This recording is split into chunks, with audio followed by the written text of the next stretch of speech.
Who else could it be but me, your man, Louie T? Welcome to another brand new episode of the Card Collector Series podcast. I, of course, am your set man, Louie T. Thank you for joining me. If you enjoyed this content, do me a huge solid and hit the subscribe button for more great content. Turn on your notification bell so you don't miss a thing. And also hit the like button, as that helps this channel grow immensely. As we always do here on the Card Collector Series podcast, we open up a pack of cards at the end of the show. Today, we will be opening up a pack of 2020 NFL Chronicle cards. And so we'll get to that at the end of the show. If you don't want to hear the topic we're discussing today, you are more than welcome to fast forward to the end of the show when we open up those cards. So the topic of discussion today is one that has set the hobby and card collecting space ablaze, and that's the PWCC and eBay dispute, essentially, and eBay removing PWCC from their website. And I don't blame eBay for doing that because of some of the things that's been transpiring with PWCC of late. But a lot of people are really kind of tracing this all the way back to PSA. And I think I'm in that crowd that is looking at PSA and saying, what are you doing over there? Okay, why are you submitting cards to PWCC or having cards with your logo on it that have some issues that have been altered, that can clearly be traced back to cards that are altered? And it goes back to the original conversation that I had with having cards graded. Remember, I talked about never having submitted cards to be graded and how I was somewhat anxious about the entire process, and I hate processes that are gray, that have a gray area. I'm a black and white guy, and when you have so much gray area, when something is subjective, like the process of having a card graded, these are the types of things that can happen. And also, when you add in the human element, these are the types of things that can happen as well. And so I think there's a lot that you can pull back. There's so many layers that you can peel back with this discussion. And there's so many different directions you could take this discussion. And I really kind of want to focus on the grading aspect of this. So essentially, eBay, who is one of the largest places to buy and sell items on the internet, recently decided to part ways with PWCC, who had a long relationship with eBay as they sold a ton of collectibles via the eBay site. So PWCC has been in the news recently because some of their items have been altered, and the validity of the items that they're selling now are coming into question, which prompted eBay to say, we don't want that associated with our brand, so we're going to distance ourselves from you. So that then begs the question, well, why did PWCC think that these cards were legit? Because they saw the PSA logo on the slab and they just assumed PSA did their job, so this card is legit, so we can sell it. So I think that's why a lot of people are absolving PWCC from a lot of the scrutiny here. However, they're not totally innocent in all of this, because if there is a card in question, which there was and have been in certain instances, it's your job to then vet that whole situation to figure out if in fact there is some foul play here. And I don't think it's in the best interest of anybody involved if you have a card that is in question that people think has been doctored or altered, and the company in question, PSA in this particular instance, is the company that you think might have been in the wrong here. It's not in your best interest, nor the interest of the buyers out there, the prospective buyers, for you to send that card back to PSA and say, hey, did you make a mistake here? Because PSA, in their mind, they're saying, no, we didn't make a mistake. And you're trying to make us look bad. So we're going to double down on the fact that, yes, this card is a 10.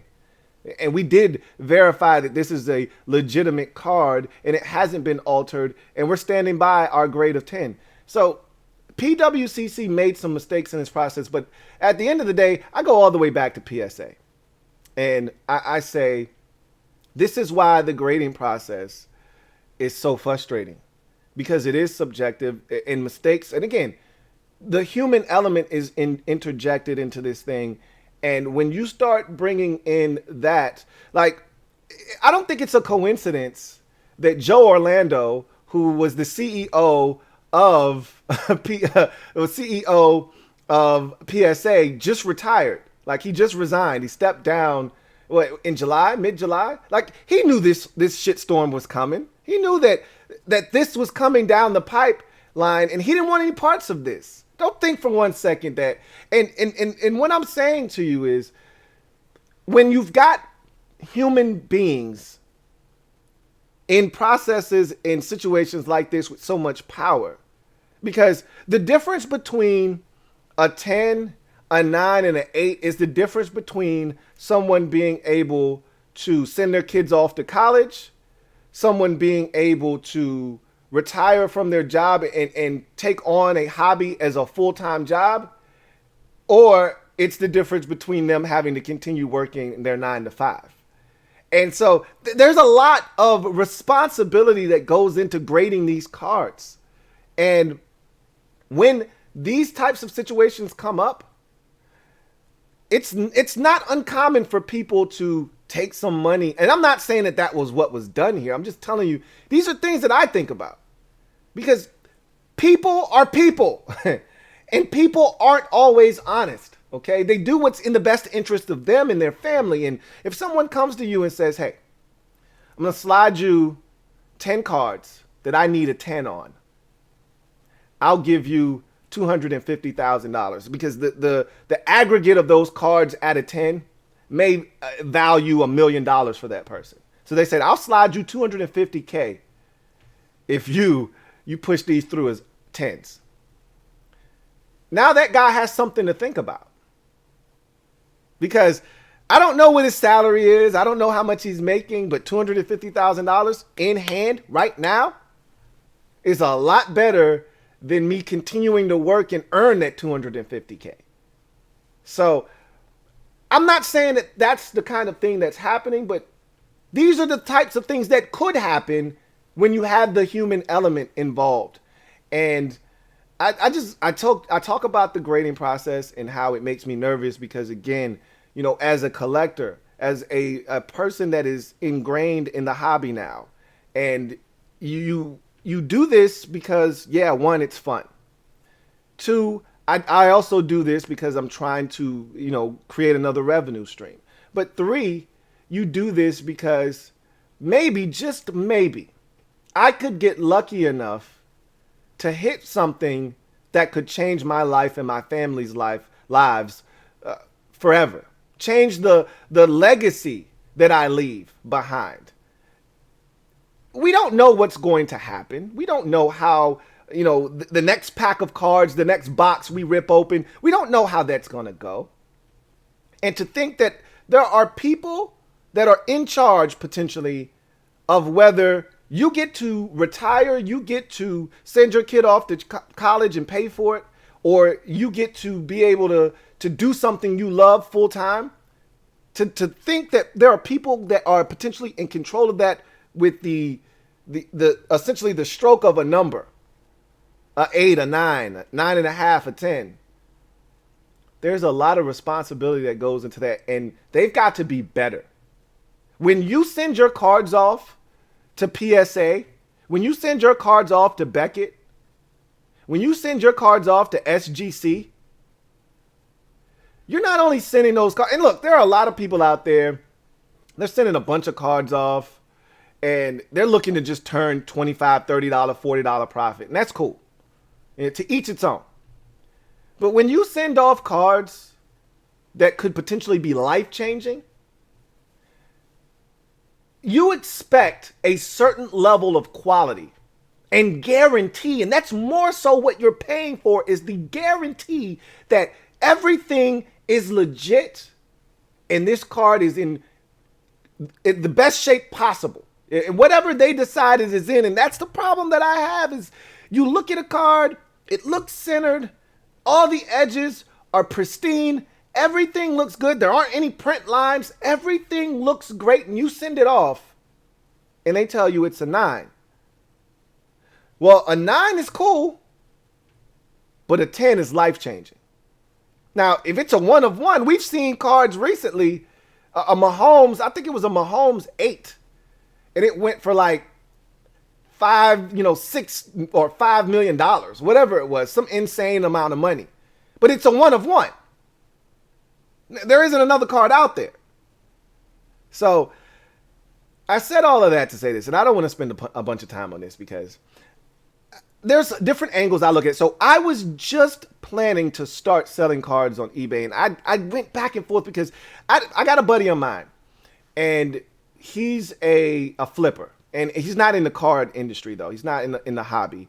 He flips shoes and he flips merchandise. So he'll go to the Nike clearance outlet. He'll buy up a bunch of golf polo shirts for $7, and they'll retail $25, and he'll sell them for $22, and make a profit of $15 on each shirt. But then I'm thinking this whole time he's profiting $15 on each shirt.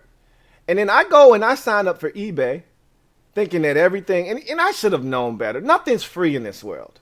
Even if it says it's free, it's not free. You go to Costco or you go to BJ's and they're giving out free samples. Well, those samples aren't actually free. You're paying a membership to be a member of their club. So they're giving those away as a token of their appreciation. Hey, try this and maybe you'll buy it. It's not free. You're paying a membership. Nothing's really truly free. Okay. There's always a string attached. And I should have known that. So I go on eBay and I'm thinking, yeah, I'm going to sell my stuff up there. And yeah, eBay everybody wants their cut. I get it. Okay. So, I've got CashApp and it's like a 1.5% charge if you want your money right now. But if you don't want your money right now and you're willing to wait, it's free. So I thought it would be something like that on eBay where, yeah, we want our cut. 3%, something like that. I'll take it. I'd much rather get all of my money, but fine. I get up there and I'm reading the fine print and I see this 12 point, whatever number, damn near 13%. And I'm like, excuse me? You want how much of my profit? 13%? And so I call my buddy up who's been selling with eBay for years. And I'm like, dude, is that number legit that I saw from eBay? He says, what are you talking about? I'm thinking about selling some of these cards on eBay. He's like, uh-huh. And I said, I went up there and I got to the end of the process and I was reading the fine print and it said, 12 point whatever percent, eBay's going to take their cut. And he's like, yeah, that sounds about right. I'm like, really? And you're okay with that? And my friend, if you knew my friend, he's as frugal as it gets. Okay. He counts everything out to the penny, to the cent.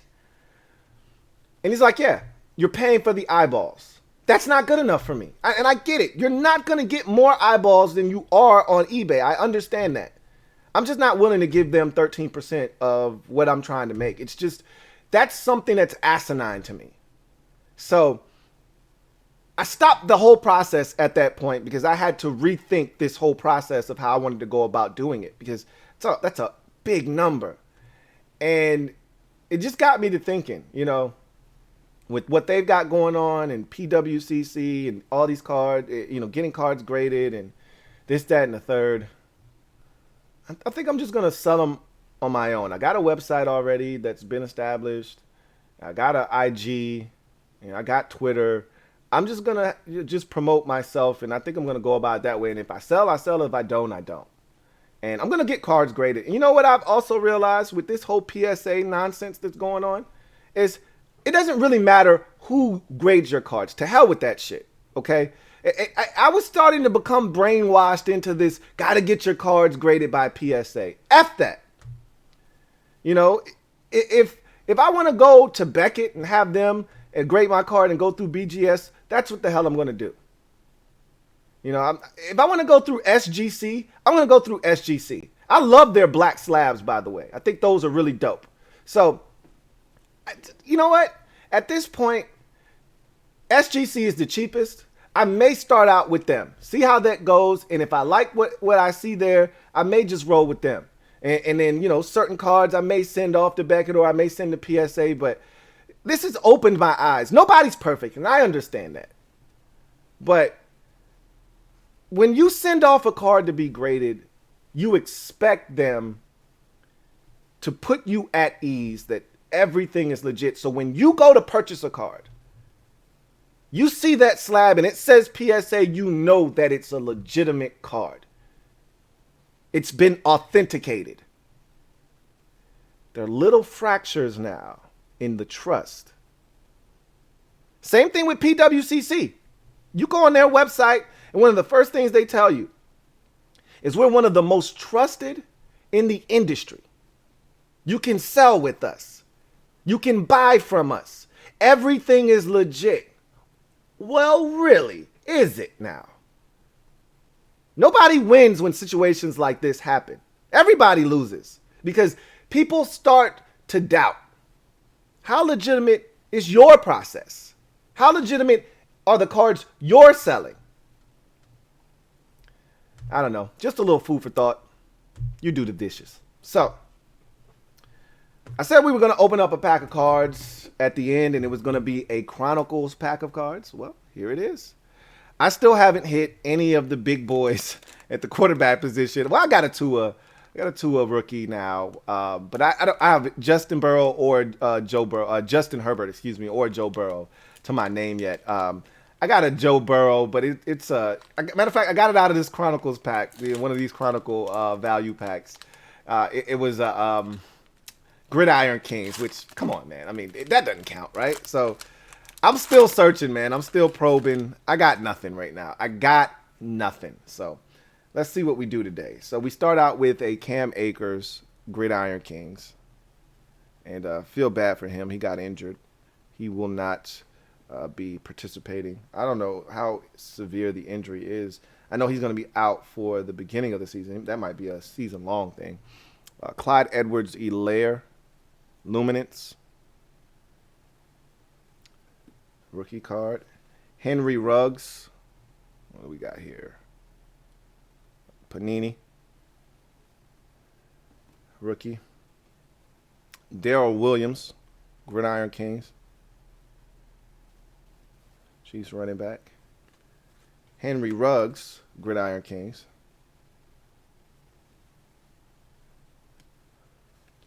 Quarterback Jake Fromm, Luminance. Jonathan Taylor, what do we have here? Dynagon. I've been getting a lot of Jonathan Taylor cards. Jonathan Taylor, Dynagon. Then we get our Omegas. We got Laviska Shenault Jr. here.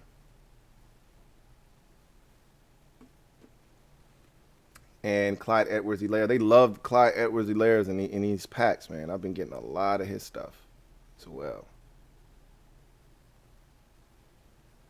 Come on, focus. There you go. Robbie Anderson, Chronicle. You can see that's a bronze. Brett Favre, Chronicle. Chase Claypool, Chronicle. Baker Mayfield, Chronicle, base. Adam Thielen, Chronicle, base. And Julio Jones, Chronicle, base. So the Dynagon, Jonathan Taylor was the best of the best. There it is.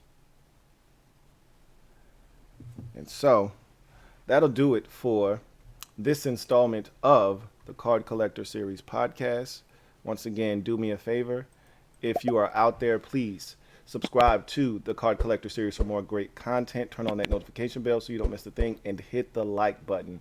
I can't begin to tell you how much that helps this channel. And comment in the comment section if you have something to say about PWCC, eBay, PSA, SGC, or Beckett, BGS, whatever the case may be. How you feel about the process? How do you feel about this whole ordeal? And where do you stand on all of this? Like, there's so many layers to this, you know, and I got into a couple of them, but there's so many different layers to this, man. It's just wild. I mean, this isn't the first time, you know, PWCC and PSA have been in question before. Back in 2019, they were subpoenaed by the FBI, who were, investigating a whole counterfeit ring, and they came up in the conversation. So the FBI wanted to talk to both of those respective companies. So this isn't the first time. People have already suspected a little bit of foul play. We just don't know how, deep these two are actually involved. And, that's why people are pulling the thread. You want to pull the thread to see how far it goes. And I think that's why a lot of people are kind of waiting to see how all of this stuff shakes out, because there could be more to the story and that, than meets the eye. So in any event, that's going to do it for me, your man Louie T. Until next time, you guys take care. Remember, it's hunting season. It never ends, especially here on the Card Collector Series. Until next time, you guys take care. LouieTeeNetwork.